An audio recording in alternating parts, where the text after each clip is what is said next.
Shalom Bapak Ibu Saudara yang dikasihi Tuhan. Hari ini kita akan melanjutkan bacaan firman Tuhan kita yang terambil dari Matius pasal yang ke-7 ayat yang ke-28 sampai dengan yang ke-29. Matius pasal yang ke-7 ayat yang ke-28 sampai dengan yang ke-29. Kesan pendengar.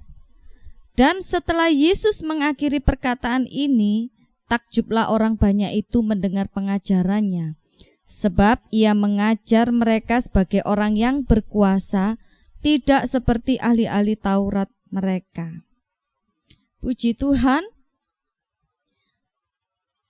Tema renungan kita hari ini yaitu kunci sukses pengajaran Tuhan Yesus. Dalam Matius pasal yang ke-7 ayat yang ke-28 sampai ke-29, ada dua kata dari kesan pendengar yang sangat menarik perhatian saya. Yang pertama, kata takjub.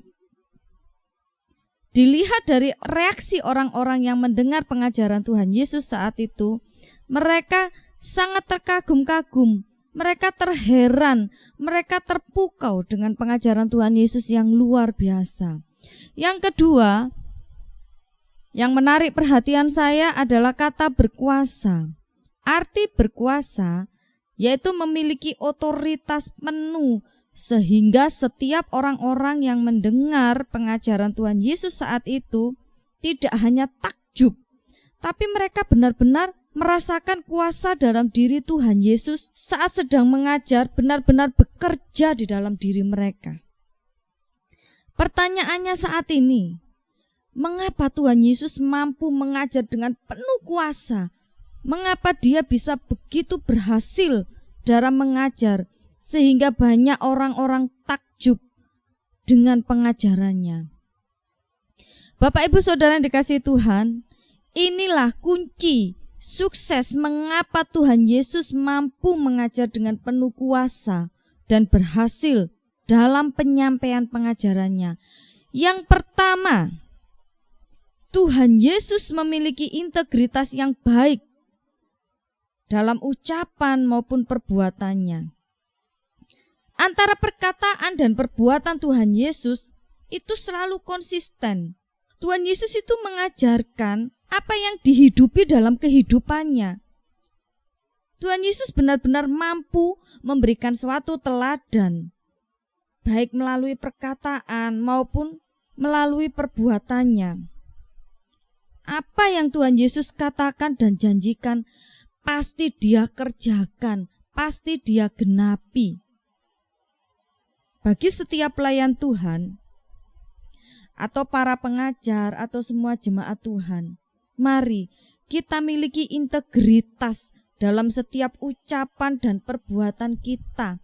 Benar-benar bisa meneladani apa yang Tuhan Yesus kerjakan.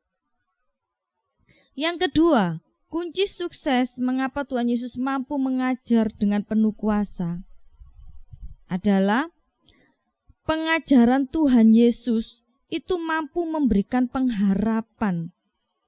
Apa yang diajarkan Tuhan Yesus itu selalu memberikan pengharapan baru bagi setiap pendengarnya. Melalui pengajaran Tuhan Yesus, mereka merasa terhibur dari yang susah. Mereka benar-benar dihiburkan. Dan pengajaran Tuhan Yesus itu benar-benar memberikan satu inspirasi sekaligus dorongan bagi semua pendengarnya untuk menjadi orang yang lebih baik lagi dan dapat menjadi dampak positif dimanapun mereka berada nantinya. Pengajaran Tuhan Yesus itu selalu memberikan kekuatan baru. Tuhan Yesus mengajar dengan penuh kasih. Itulah yang luar biasa dari pengajaran Tuhan Yesus ketika dia datang hendak mengajar. Disitulah harapan baru selalu muncul, kekuatan baru selalu muncul di dalam hati setiap para pendengarnya. Yang ketiga, kunci sukses. Kenapa Tuhan Yesus bisa mengajar dengan penuh kuasa? Dalam setiap pengajaran yang disampaikan oleh Tuhan Yesus, Tuhan Yesus selalu menyampaikan dengan penuh sederhana dan sangat mudah dipahami oleh pendengarnya.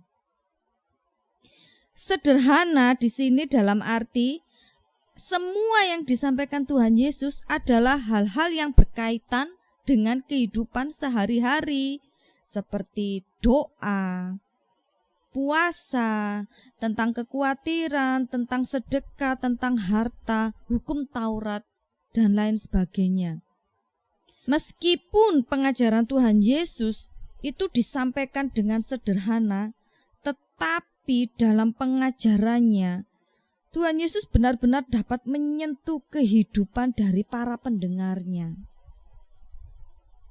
Tuhan Yesus tidak hanya berbicara masalah harta di dunia atau materi, tetapi Tuhan Yesus juga berbicara masalah harta di surga, yaitu yang berkaitan erat dengan kehidupan rohani.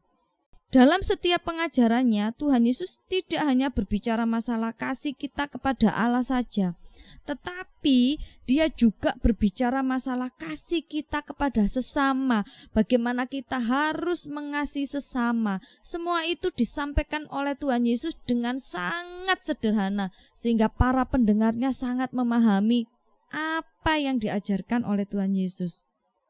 Dan Tuhan Yesus juga dalam pengajarannya tidak hanya mengajarkan bagaimana kita memberi, tetapi Dia juga berbicara bagaimana kita menerima. Sudah siap belum kita menerima janji-janji Tuhan? Sudah siap belum kita menerima berkat-berkat-Nya? Itulah pengajaran yang diajarkan Tuhan Yesus pada saat itu. Bapak, Ibu, Saudara yang dikasihi Tuhan, dari perikop ini kita mau belajar yang pertama. Setiap apa yang Tuhan Yesus ajarkan adalah kebenaran yang benar-benar berasal dari dirinya. Jadi, jangan pernah izinkan iman kita itu goyah dengan pengajaran-pengajaran yang tidak sesuai dengan firman Tuhan, dengan pengajaran-pengajaran yang tidak dapat dipertanggungjawabkan kebenarannya. Maka dari itu, kita perlu menggali setiap kebenaran firman Tuhan yang kita dengar ataupun kita baca sampai kita benar-benar menemukan kehendaknya Tuhan dalam diri kita. Apa sih kehendak Tuhan dalam diri kita? Bahkan kita mau menggali kebenarannya sampai kita benar-benar menemukan janji-janjinya Tuhan di dalam hidup kita. Percayai bahwa setiap janji Tuhan yang tertulis dalam Alkitab itu ya dan amin. Tuhan tidak pernah melalaikan setiap janjinya. Apa yang Tuhan ajarkan itu selalu benar, sekalipun mungkin saat ini kita sedang dalam kekecewaan. Mungkin kita sedang meragukan Tuhan, atau bahkan secara manusia kita tidak lagi memiliki dasar untuk berharap karena begitu banyaknya masalah. Ingat, Tuhan itu bukan manusia sehingga Dia itu bisa berdusta. Tetapi perkataan Tuhan yang Dia ajarkan itu bisa dipercayai, sehingga pengharapan kita di dalam Tuhan tidak akan pernah sia-sia. Yang kedua yang bisa kita pelajari dari perikop ini adalah diri kita ini adalah guru hidup yang bisa dilihat oleh banyak orang. Dari sisi manapun kita akan dilihat dan dinilai oleh orang lain. Maka dari itu kita mau belajar meneladani Tuhan Yesus, yaitu dengan memiliki integritas dalam setiap ucapan atau kata-kata kita. Itu harus bisa dipercayai. Kita tidak usah bohong sana sini hanya untuk mendapatkan belas kasihan atau simpati orang lain. Kita tidak perlu mengarang-arang cerita hal yang tidak benar hanya karena kita butuh untuk diberi belas kasihan oleh orang lain.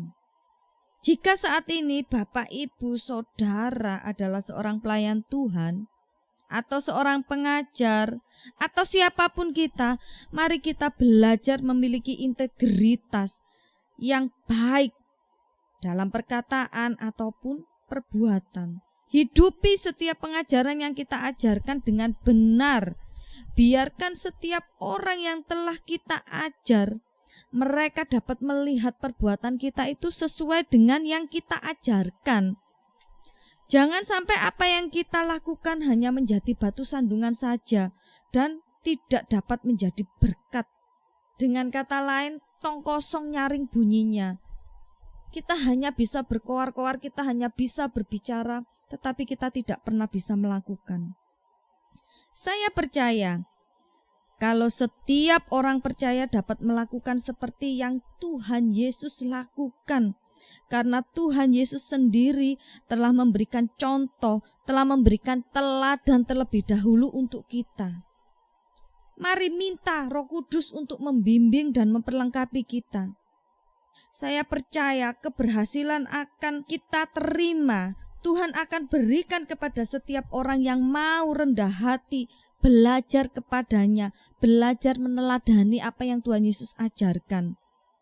Jangan seperti ahli-ahli Taurat yang hanya mampu, yang hanya bisa mengajarkan, tetapi ia tidak bisa melakukan apa yang dia ajarkan.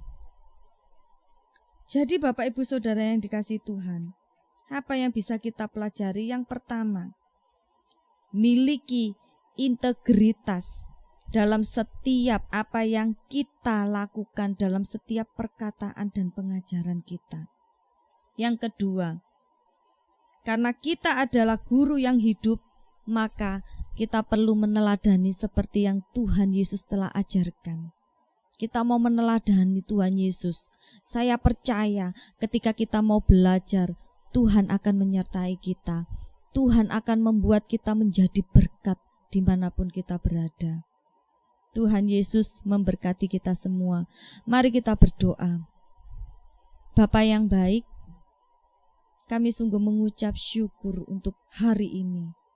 Melalui keberhasilan-Mu dalam mengajar, kami mau belajar Tuhan, untuk memiliki integritas yang baik dalam setiap perkataan kami, dalam setiap perbuatan kami. Dan kami rindu ketika kami berada dimanapun kami berada Tuhan, keberadaan kami itu mampu menjadi berkat, mampu memberikan harapan-harapan baru, sehingga Engkau dipermuliakan Tuhan. Mari Tuhan, ajarkan kepada kami untuk dapat meneladani apa yang Tuhan kerjakan atas hidup kami. Terima kasih ya Tuhan, terima kasih. Saat ini kami yang sedang di dalam kekecewaan, Engkau yang akan memulihkan hidup kami. Ketika kami merasa tidak ada harapan, kami percaya Tuhan, Engkau adalah Tuhan ya dan amin. Jawaban doa yang kami naikkan akan Tuhan jawab tepat pada waktunya, dan sesungguhnya harapan kami tidak akan pernah hilang di dalam Engkau.